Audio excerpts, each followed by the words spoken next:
Saludamos a Lorenzo Ramírez, economista. ¿Qué tal? Lorenzo, buenos días.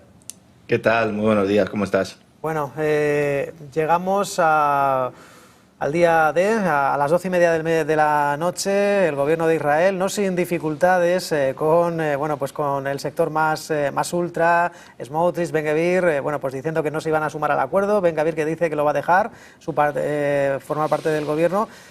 ¿Cuál es la realidad de este alto el fuego? De momento, 3 cuestiones para implementar: retirada de tropas israelíes, entrega, el canje de prisioneros y, por supuesto, el alto el fuego que tiene que entrar en vigor en las próximas 24 horas. ¿Cuál es la realidad de este alto el fuego? Bueno, desde luego lo primero que destaca, y además también se ha ocupado mucho la Casa Blanca de destacarlo, es pues el éxito, ¿no?, de Donald Trump. Hay que recordar que el dúo Witkoff-Kashner, sobre todo Kashner como enviado especial de Oriente Medio durante el primer mandato de Trump, tenían como objetivo lograr un plan muy similar al que estamos viendo en nuestros días. Este plan no se ha elaborado en los últimos meses, lleva ya mucho tiempo sobre la mesa. Es la herencia de esa reedición de los acuerdos de Abraham. Recordemos que el propio Kashner intentó implantar, porque Kashner tiene mucho predicamento, sobre todo en el ámbito saudí, y él se ha encargado un poco de aglutinar a todos esos países árabes, sobre todo los de ascendencia suní, no tanto los chiíes. Ya sabemos que Irán aquí permanece un poco fuera, como Hamas dentro de los movimientos terroristas que hay de la región, pues es el único que es suní. Pues quizás eso haya facilitado en buena medida que lograran un objetivo que antes no habían logrado, ¿no? Hay que decir que el secretario de Estado ha sido un cero a la izquierda. Esto es uno de los elementos también que tenemos que tener en cuenta. El Marco Rubio no actúa como secretario de Estado, excepto cuando se realizan algún tipo de negociación, conversaciones con países de Hispanoamérica, y un Steve Witkoff, que también es una figura que podría seguir los pasos de Elon Musk, aunque por distintas razones, y dejar su puesto a finales de diciembre. Al menos una parte de la prensa norteamericana considera que después de este hito ya no tiene mucho sentido que siga ahí, y podría volver a los negocios, entre ellos los negocios inmobiliarios que comparte con Kashner y que también tienen intereses, ¿no?, en esa franja de Gaza. Ahora, evidentemente, la Casa Blanca logra algo que parecía imposible: no solo que jamás acepte ese alto el fuego, lo cual hace meses que la organización terrorista pues quería ante el despliegue militar israelí, sobre todo los bombardeos indiscriminados, sino sobre todo, como comentabas, porque sea la más reaccionaria del gobierno de Israel, pues consiguiera aceptar los términos de un acuerdo en esta primera fase del plan, en una votación que se produjo de madrugada. Como dices, hubo que repetirla en más de una ocasión. Mantuvo en vilo a la Casa Blanca y a todos los periodistas, que estuvimos prácticamente esperando a ver la fumata blanca para poder acostarnos, y al final Washington es muy consciente de que determinados miembros del gabinete de Netanyahu lo que quieren es pues exterminar a todo el pueblo palestino, con lo cual no les vale ningún tipo de negociación al respecto. Y el pacto es que el ejército de Israel se retire, pero solo de una parte de las líneas que han ocupado en la franja de Gaza. Esto va a generar también problemas porque, claro, ya ha sucedido en otras ocasiones. No es una retirada total, es una retirada parcial, y veremos de qué territorios pues se retira finalmente ese ejército, tras lo cual jamás liberaría a los rehenes. Es decir, primero se tiene que producir la retirada y luego la liberación de los rehenes que permanecen con vida en un plazo de 72 horas, no a contar desde la firma del acuerdo, sino desde la retirada del ejército de Israel. Entonces veremos también cuáles son los plazos que pueden ser importantes, porque todo este proceso se puede encallar si, a tenor de lo sucedido en otras ocasiones, pues las fuerzas israelíes no cumplen esta promesa.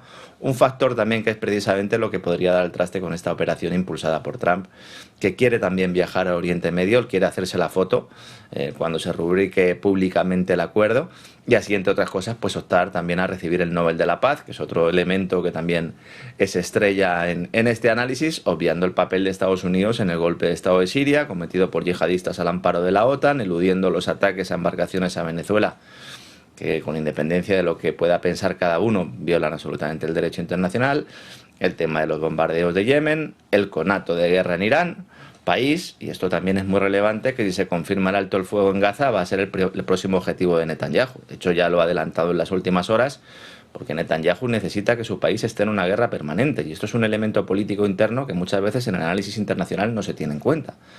Él necesita eludir el peso de la justicia. No olvidemos que está procesado por corrupción, y que precisamente el hecho de que su país esté en un estado de guerra pues está alejando, o está dilatando, mejor dicho, este proceso judicial. Claro, él emplea ese concepto del gran Israel bíblico. Él utiliza la religión como un arma militar y geopolítica, Es una paradoja, porque al final es lo que también están haciendo sus adversarios, ¿no? A pesar de que él mismo pues, es ateo, algo que también pues es algo que se le escapa a mucha gente y se oculta tras esas declaraciones públicas.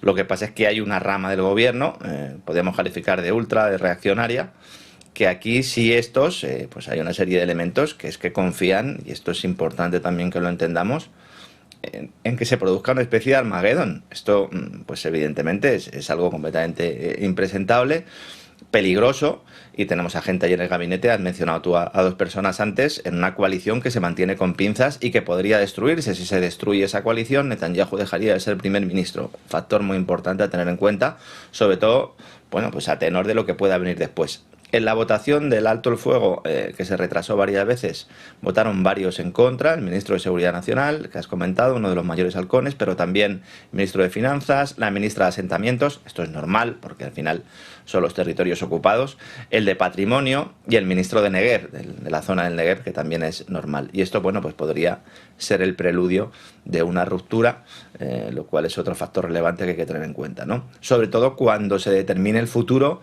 de los miles de palestinos que están en prisión en Israel sin estar ni siquiera acusados formalmente, porque estos también, según el punto de vista de Hamas, evidentemente también serían rehenes, con lo cual también tenían que ser liberados. Y luego, si todo esto se supera, llegaría la segunda fase del plan, que yo sigo pensando que es la más complicada, porque contempla la desaparición de Hamas, su desarme y la instauración de un gobierno tecnocrático en Gaza bajo la figura del británico Tony Blair, algo que aprueban los países árabes de la región en buena medida por la mediación de Kashner, los países europeos, a pesar de que no implica la solución de los dos estados, que en teoría es un poco la posición oficial de Europa, y la de Estados Unidos hasta hace bien poco, y luego, pues porque esto implica la ocupación de facto y la extracción de recursos, tanto en el plano territorial como energético. En resumen, podemos decir que es una buena noticia, evidentemente, sin duda, el hecho de que se puedan poner fin a las masacres en Gaza, pero hay demasiadas incógnitas para celebrarlo tan pronto y tendremos que estar muy encima para ver lo que va ocurriendo, porque si se rompe el acuerdo ya sabes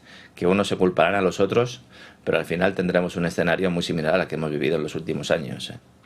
Bueno, y Donald Trump, que dice que ya ha arreglado 8 guerras y que la siguiente va a ser la de Ucrania y Rusia, Lorenzo. Y mandando misiles, ¿no? Efectivamente, mandando misiles Tomahawk, que a lo mejor vemos ahora esa vertiente más peacemaker de Donald Trump que tanto ha vendido. Parece que de momento, bueno, pues no caerá esa breva, que se queda sin tiempo para el premio Nobel, pero mientras tanto la guerra sigue su curso y, oye, pues en Ucrania, al igual que se ha denunciado Polonia, se ha denunciado Estonia, Lituania, Rumanía, Dinamarca, violación del espacio aéreo, pues ahora nosotros también denunciamos que hemos sufrido un ataque a todas nuestras infraestructuras energéticas. No sé en qué punto se encuentra el conflicto tras este golpe que ha reconocido Ucrania, que siempre, bueno, pues la batalla por el relato. Se suele decir que hemos neutralizado drones rusos. Aquí directamente denuncia que han hecho un daño muy severo a las infraestructuras energéticas. Sí, durante toda esta madrugada. En Ucrania la situación la verdad es que sigue enquistada y aunque hace mucho tiempo que las fuerzas ucranianas perdieron toda esperanza para recuperar parte del territorio perdido, es decir, no hay un frente, no hay una guerra al uso. Y hay mucha gente que normalmente me suele comentar, hombre, tú llevas diciendo meses, me dicen, Lorenzo, llevas diciendo meses que la guerra en aspectos bueno, pues territoriales se ha terminado. Bueno, solo hace falta ver las fronteras, aunque es verdad que determinados territorios pues va avanzando el ejército ruso, pero en general la frontera es la misma ahora que la que había hace unos meses, ¿no? Lo que tenemos es un ejército ucraniano que es consciente de que esa contraofensiva, que en el Parlamento ucraniano sigue hablando de ella Zelensky sin que nadie le crea y ya le están echando en cara incluso propios parlamentarios de su partido, que despierte un poco y que deje de intoxicar al respecto. Bueno, ¿qué le queda en ese caso a Ucrania? Pues atacar infraestructuras energéticas rusas que están continuando, que se han producido en las últimas semanas por parte de Ucrania con el apoyo militar de los socios de la OTAN. Los países europeos están criticando al ejército ruso por violar ese espacio aéreo de países europeos, pero al mismo tiempo ayudan a Kiev a bombardear oleoductos como el de Druzhba, que no solo perjudican a intereses rusos, sino que también están perjudicando al de países OTAN y países de la propia Unión Europea. El caso de Hungría es el más evidente, ¿no? Y otros estados en el este de Europa que también están sufriendo esto. Claro, en este contexto el Kremlin envió hace una semana una advertencia a Ucrania a través de Turquía, porque las negociaciones están rotas y solo actúa Turquía de mediador, Y entonces, bueno, pues le envió un comunicado y le dijo a Kiev, el Kremlin, dice, mira, si sigues atacando infraestructuras rusas, yo voy a atacar también tus infraestructuras y también voy a atacar a las empresas industriales de tu país. El ejército responderá destruyendo gasoductos y silos de almacenamiento ucranianos, lo cual es muy relevante porque estos silos de almacenamiento en el futuro, una vez que ya pues la guerra concluya del todo, estos silos pretenden utilizarlos en Europa para llenarlos de gas natural estadounidense y que Ucrania sea proveedor de gas de la Unión Europea. Claro, si tú vuelas estos silos de almacenamiento, pues todo este plan se va al garete. Esta misma madrugada las fuerzas rusas han lanzado una serie de ataques contra múltiples objetivos ucranianos, no contra los silos de almacenamiento, pero sí contra varias instalaciones energéticas. Se han provocado apagones en varias zonas del país, con Kiev afectada, en un momento en el que, como digo, Zelensky está perdiendo apoyos en el Parlamento. Hay que dejar muy claro que la mayor parte de la oposición a Zelensky ha sido expulsada del Parlamento y hay algunos partidos políticos, líderes de partidos políticos, que están en la cárcel. Y a pesar de eso, en la propia Rada, en el propio Parlamento ucraniano, pues las voces surgen porque hay muchos que quieren también aspirar a ocupar su puesto y le están reclamando la necesidad de asumir la derrota y de convocar elecciones, ¿no? Luego, respecto a la postura de la Casa Blanca, recordemos que a finales de septiembre Trump da ese giro de 180 grados en su posición oficial, se reúne con Zelensky en el marco de la Asamblea de la ONU y ahí, bueno, pues dice que la OTAN está en condiciones de recuperar el territorio de las repúblicas del Donbass, algo que evidentemente no cuadra con la realidad, pero le sirve a él para justificar en buena medida ese envío de armamento a Europa y sobre todo que sean los europeos los que paguen y los que soporten ese presupuesto. Ayer, en la visita oficial que tuvo el primer ministro finlandés, que estuvo en la Casa Blanca, los dos temas fundamentales de los que se hablaron fue de eso, del presupuesto de la OTAN. Apareció España y es cuando Trump dice que igual habría que pensarse si expulsar a España de la OTAN por no cumplir con el nivel de gasto. Alguno a lo mejor ha abierto una botella de champán esta mañana. Y luego también, evidentemente, el hecho de que, bueno, pues se van a enviar esos misiles Tomahawk. Esos misiles Tomahawk, es importante que entendamos una cosa, ¿no? Estos misiles no se les entregan al ejército de Kiev con carta blanca para que puedan atacar el objetivo que quieran, aunque eso se esté trasladando desde la Casa Blanca, sino que estos misiles necesitan un guiado a través de satélite. Y los ucranianos no tienen acceso a los satélites de la OTAN, porque la OTAN no se fía de los ucranianos. Esto es así desde el primer día. Entonces, al final son operadores normalmente estadounidenses, no suelen ser soldados, sino contratistas, para que aquello pues quede un poco más difuminado y no haya una presencia militar concreta de Estados Unidos, ¿no?, en esa guerra. Y entonces misiles Tomahawk tendrían que ser dirigidos por personal estadounidense, lo cual garantizaría hasta cierto punto que no pudieran ser lanzados de forma indiscriminada contra ciudades rusas, porque eso nos llevaría a la Tercera Guerra Mundial, que es algo que a lo mejor a la señora Kaja Kallas pues le apetece mucho, pero que aquí pues en estos micrófonos nunca hemos defendido. Aquí vemos, por lo tanto, cómo las expectativas de un acuerdo entre las partes se aleja. Veremos si efectivamente, como dices tú, Trump aprovecha y dice, bueno, ahora me toca arreglar lo de Ucrania. No podemos descartar que antes o después la Casa Blanca también vuelva a virar el rumbo y de esa manera ponga fin a la guerra, que, como llevo sosteniendo, podría haberse terminado hace años. Incluso podría haberse evitado si, como ha admitido Merkel esta misma semana, Polonia y esos países bálticos hubieran adoptado una posición conjunta de negociación en Bruselas junto al resto de socios europeos a finales del año 2021, en lugar de seguir a ciegas lo que le marcaba a la administración Biden, que todavía no sabemos realmente quién estaba allí moviendo los hilos, tanto de la política exterior como físicamente del propio presidente de Estados Unidos. Y ya que hemos hablado antes de, bueno, pues de ese ataque a infraestructuras energéticas en Ucrania, que han dejado sin servicio eléctrico, en este caso muchos cortes de energía en grandes partes de Kiev, bueno, pues para riesgo de apagón el de España, ¿no? Esas advertencias de Red Eléctrica sobre algunas variaciones bruscas en la tensión en la red, asegurando que eso sí, que no hay riesgo inminente de colapso. ¿Tú le compras este argumento a Beatriz Corredor, a Red Eléctrica? Yo creo que estamos asistiendo a las consecuencias del fracaso y de la mala planificación en el ámbito energético español. Hemos vuelto a perder una oportunidad de oro. Fíjate si hubiéramos tenido esas renovables funcionando con una red eléctrica, con unas infraestructuras eléctricas adecuadas, con una capacidad de regasificación que es la mejor de Europa, unida también a una apuesta por el gas, con unas buenas relaciones con Argelia en lugar de con Marruecos, que nos hubieran facilitado conseguir ese gas también por oleoducto y no comprar gas natural licuado. Si hubiéramos conseguido también hacer fuerte nuestra presencia en Europa y hubiéramos conseguido que Francia de alguna manera doblara el brazo y permitiera aumentar las interconexiones, ahora mismo España sería una potencia energética en Europa. Y en lugar de eso, lo que estamos es en un riesgo permanente de apagón. Es decir, diga lo que diga Beatriz Corredor, Red Eléctrica lleva 2 semanas en máxima alerta, en DEFCON 1, la compañía que gestiona la red y que preside Corredor por su apoyo a Pedro Sánchez. Es decir, que Corredor, el único conocimiento que tiene de electricidad es el de los enchufes. Es decir, no tiene ningún conocimiento al respecto, y han reconocido en ese documento enviado a la CNMC pues que España se encuentra otra vez en riesgo inminente de apagón. Ellos hablaban de riesgo inminente, porque una cosa es lo que están diciendo públicamente y otra lo que trasladaron en aquel documento el pasado martes.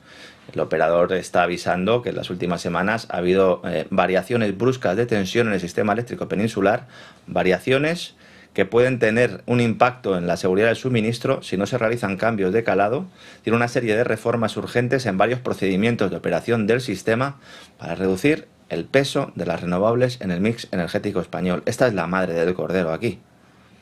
Es decir, todo lo que habían negado hasta ahora, que es que una excesiva producción renovable puede tener unos problemas a la hora de garantizar la estabilidad del suministro en determinados momentos, bueno, pues ahora ya lo admiten, no públicamente, pero sí en petit comité y en documentos escritos. Estos cambios estarían dirigidos, según la propia Red Eléctrica le dijo a la CNMC, a mitigar esas variaciones bruscas de tensión que la propia Red Eléctrica relaciona con cambios bruscos de programa, en particular de generación renovable, además de con tiempos de respuesta demasiado largos de las centrales convencionales en las que recae el control de tensión. Esto en cristiano significa que las centrales de gas, fundamentalmente, también las nucleares y las hidroeléctricas, nucleares evidentemente en retirada por decisión gubernamental, hemos tenido ahora mismo, recientemente uno de los últimos cierres, son las que garantizan esa estabilidad de tensión, esa capacidad síncrona.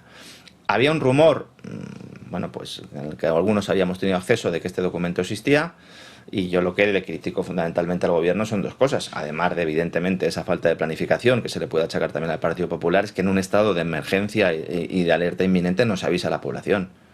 Es decir, hay que avisar a la población aunque eso suponga asumir algún tipo de responsabilidad. Porque evidentemente el apagón fue un problema económico, fue un problema laboral, pero falleció gente también cuando se produjo el apagón. Se puede quedar gente atrapada en ascensores, hay gente mayor que tiene dificultades para moverse o a lo mejor están en su casa sola y pueden tener un problema que no puedan ser atendidos. Personas que están dependiendo de máquinas que aunque tengan generadores o aunque tengan sistemas alternativos, evidentemente un apagón les ocasiona un problema. Entonces aquí lo que no puede ser es que mientras que todo esto esté sucediendo, esté Sánchez presentando el Plan Turismo 2030, turismo sostenible basado en la emergencia climática. Esto es un absoluto despropósito. Es decir, una vez que ya ha quedado patente el desastre, del proceso de generación del mix, que aquí también, pues evidentemente tienen sus responsabilidades eléctricas, pero sobre todo hay un problema de red eléctrica, pues vamos a solucionarlo. Y si hay que emplear dinero público para ello a corto plazo, pues habrá que emplearlo y luego pues determinar cómo cada uno de los agentes y de los operadores del sector tiene que participar y tiene que intervenir y tiene que financiar eso. Aunque ya sabes que al final lo vamos a pagar todos los ciudadanos porque las medidas de red eléctrica van dirigidas fundamentalmente a elevar el coste de la luz, el coste de la electricidad en los consumidores, porque se van a emplear fuentes que son más caras, porque ahora que nos podríamos aprovechar de ese auge renovable tras años de primas, tras años de subvención, tras años de inversión, pues no lo podemos hacer, y no lo podemos hacer porque hay una sobrecapacidad. Producimos muchísima más energía de la que necesitamos, pero cuando la necesitamos no la podemos producir porque dependemos del clima. Y eso es así. Y hasta que no haya un almacenamiento, una técnica de almacenamiento o pues unas baterías que nos puedan permitir a un bajo coste, de una manera eficiente, almacenar la energía cuando se produce y que no se produzcan esos vertidos en el sistema, pues vamos a seguir en una situación muy similar. Cuanto antes lo asumamos, mejor. Pero claro, aquí hay una batalla política importante y la mayor responsable de todo esto se llama Teresa Rivera y está de vicepresidenta de la Comisión Europea. Su marido era el responsable de energía de la CNMC y estos sí que se han ido de rositas. Bueno, pues esto no es nuevo. Las puertas giratorias de los políticos, Jordi Sevilla, ahora también Beatriz Corredor, en su momento también Elena Salgado, en fin, también todos los políticos del Partido Popular. Mientras tanto, seguimos hablando de economía y de política, Lorenzo, pues ese rescate, podríamos decir así, de Estados Unidos-Argentina, sí. Scott Bessent, que ya lo dijo, que harían todo lo posible, y aquí hablan de que han comprado, recordemos, peso argentino, un intercambio de swaps por 20.000 millones de dólares. Esto suena muy bien, pero no sé qué contrapartida puede conllevar este acuerdo, porque no creo que sea solo por afinidad ideológica, que sea por amiguismo y que habrá algunos intereses estratégicos. ¿Le compensa a Estados Unidos rescatar a Argentina?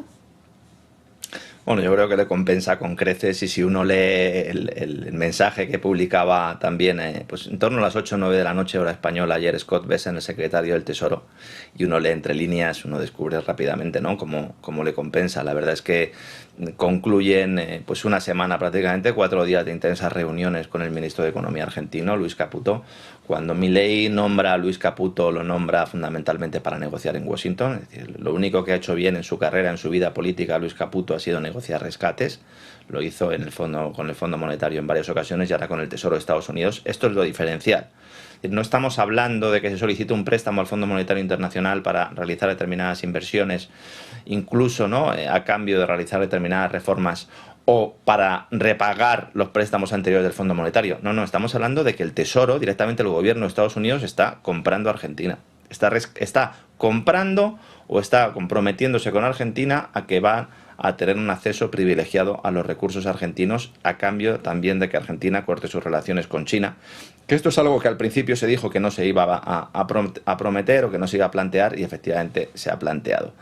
Es un rescate con el argumento de que el país tiene un problema de liquidez. Esto es como cuando se producen crisis en los bancos, ¿verdad? Que dicen, no, yo tengo problema de liquidez, no tengo problema de solvencia. No, usted a lo mejor en un momento pudo tener problema de liquidez. Usted ahora lo que tiene es un problema de solvencia, por eso le tengo que rescatar. Porque si usted fuera solvente, podría acudir al mercado a financiarse. Si usted tiene unos activos determinados, puede acudir al mercado. Entonces, claro, se confunde interesadamente todo esto. En realidad es una cuestión de insolvencia. Entonces, la idea inicial era entregar una ayuda. Primero hablaron de 30.000 millones de dólares, luego rápidamente rebajaron a 20.000 millones, entramos, esa era la idea original, mediante un acuerdo de swap de divisas que iba a comenzar después de las elecciones del próximo 26 de octubre. Lo que pasa es que, claro, la situación de Milei es muy complicada. Los últimos comicios en Buenos Aires le dieron un buen revolcón a su partido. Su principal candidato a la Cámara en las elecciones legislativas del próximo 26 de octubre, bueno, pues son fundamentales para él, porque tendría que intentar lograr una mayor presencia en el Congreso para sacar adelante sus reformas. Ese candidato se ha tenido que retirar por sus relaciones con el narcotráfico. Aquí Estados Unidos no bombardea ninguna lancha en Argentina, solo las bombardea en Venezuela. El narco argentino puede estar tranquilo. Y luego todo esto se complementa, como bien dices, con la compra directa de pesos argentinos por parte del Tesoro. Adquisición que ya ha comenzado. Es decir, ayer ya compró el Tesoro de Estados Unidos pesos argentinos para dar aire a esa candidatura del partido de Milei de cara a las elecciones que se celebran a finales de este mes. Y como digo, en el que el candidato pues ha tenido que bajarse del carro. Aquí la cuestión central es que el gobierno de Estados Unidos y no el Fondo Monetario es el que interviene en el mercado de cambios de otro país para mantener sobrevalorada su moneda. No para estabilizar la economía. Y esto es lo realmente criticable desde un punto de vista de ortodoxia, ¿no? Porque claro, el peso lo que tendría es que devaluarse. Y lo que hace el Tesoro es actuar e intervenir para mantenerlo sobrevaluado, lo cual supone una grave irregularidad que solo se explica, como admite en su propio mensaje el propio Bessent. El que no lo haya leído, que vaya y que lo lea en Twitter y que ponga en X y que ponga el traductor. Porque dice, a cambio, el país norteamericano lo que está exigiendo es trato privilegiado a las corporaciones estadounidenses en las privatizaciones que podrían producirse en Argentina, garantizando el acceso a los recursos de forma preferente, cortando lazos con China. Esto no lo dice Bessent, pero lo comentaron algunos miembros del Departamento del Tesoro el pasado lunes, y facilitando el despliegue de tropas, sobre todo en las regiones del sur del país, que ya ha comenzado, como gesto de Milei, antes incluso de que Caputo se trasladara a Washington. El problema que tiene Milei en estos momentos es doble. Por un lado, la pérdida de confianza de los inversores. Hace unos días Financial Times publicó un artículo pues bastante crítico con Milei, exponiendo cómo había perdido buena parte de su base electoral, porque el problema electoral que tiene Milei no es que la gente vote a la oposición, es que la gente, sus votantes, han dejado de votarle a él, se están quedando en casa, y esto es un problema. Con lo cual, bueno, viene añadido, ¿no?, a esa imposibilidad de ejecutar su plan de reformas, porque no tiene mayorías importantes en el Parlamento, y esto es así, y esto no es culpa suya, pero evidentemente hay un fin también de espejismo económico que implica que sus promesas estrellas no se van a cumplir. Si exceptuamos el tema de la inflación que aunque se contiene sigue siendo alta, pero bueno, podemos decir que ha sido un notable éxito ese control inflacionario. Tenemos que la dolarización era inviable, lo llevamos diciendo algunos desde hace meses. Si la asistencia externa de Wall Street y del Tesoro era inviable, al final ha sido un rescate. El Banco Central, que lejos de cerrarse, está interviniendo todos los días para mantener la ficción del tipo de cambio de la divisa del país. Ese peso que iba a desaparecer, nos dijeron que iba a desaparecer, que se iba a dolarizar el país. Evidentemente no se ha producido. Luego Milei dijo que habría una competencia entre el peso y el dólar y que si el peso era expulsado, pues que era una condición de mercado. Pues todo lo contrario, están interviniendo para mantener el peso, pero es que no le queda otra. Porque hace solo unos meses Milei se jactaba de que su plan de superávit fiscal y emisión cero había acabado para siempre con la inflación en Argentina. Los datos comparativos eran así, pero el modelo empieza a registrar signos de agotamiento, sobre todo ante la imposibilidad del Banco Central de acumular reservas. Entonces, el temor de que se produjera una suspensión de pagos cundió entre los inversores, comenzaron a vender posiciones en deuda argentina, y esto ya sabes, esto es como un dominó, en cuanto uno tira la primera pieza, todas van detrás. Y entonces ahora mismo pues ahí tiene un problema y bueno, pues hay unas elecciones a la vuelta de la esquina, ¿no? Y en ese momento es cuando llega Donald Trump como bombero. Hay que decir que el mantener fuerte el peso ha frenado los precios de las importaciones, bueno, pues esto es bueno para Argentina, pero ha hecho que las exportaciones y el turismo interno sean mucho menos competitivos.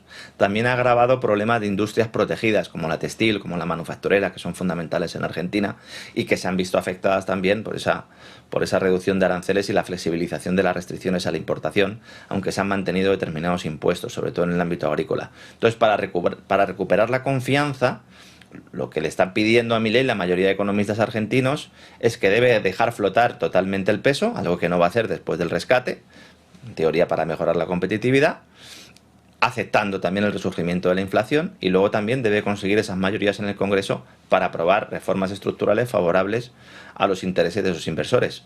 Ambos escenarios son bastante improbables, así que esta inyección del Tesoro norteamericano pues puede ser una especie de abrazo del oso que acabe con la poca soberanía de un país cuyo presidente se jacta de defender la libertad y que en realidad pues lo que está haciendo es ceder, seguramente porque no le queda otra, insisto, por necesidad absoluta, a los intereses extranjeros. La gran duda aquí es, ¿Milei cuando llegó sabía que este iba a ser el final del camino? Porque, bueno, pues yo creo que él tiene conocimiento suficiente para saber que esta era la situación más probable. Otra muestra más de que las cosas no suelen ser lo que parecen y que los políticos, sean de un lado o de otro, al final pues siempre acaban engañando a la población, y en su caso pues seguramente puede acabar también como una especie de juguete roto que sirva a Estados Unidos para alejar a China del ámbito hispanoamericano, ¿no? Que yo creo que desde un punto de vista geopolítico ese es el principal objetivo. Bueno, pues ahí está la letra pequeña. Quién sabe, a lo mejor incluso le dicen que bueno, que se pueden quedar con las Malvinas, sí, siempre y cuando Reino Unido y con el oro, ¿no? Se lo permita. Con el oro. Ha habido un yacimiento que se descubrió el pasado mayo muy importante en Argentina de oro. Tenemos el tema de Vaca Muerta con Chevron, que básicamente expulsó a Repsol de allí. Recordemos que eso era de YPF.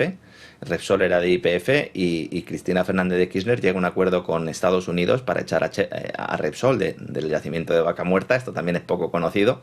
Nos venden muchas veces peleas geopolíticas y luego, como bien dice, bajo cuerda hay otro tipo de acuerdos. Y luego pues el litio también argentino es muy importante.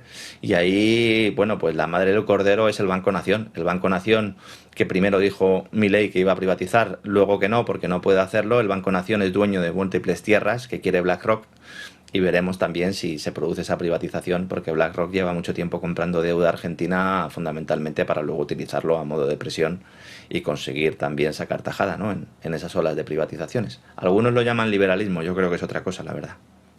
Y ahí está un poco en entredicho, ¿no?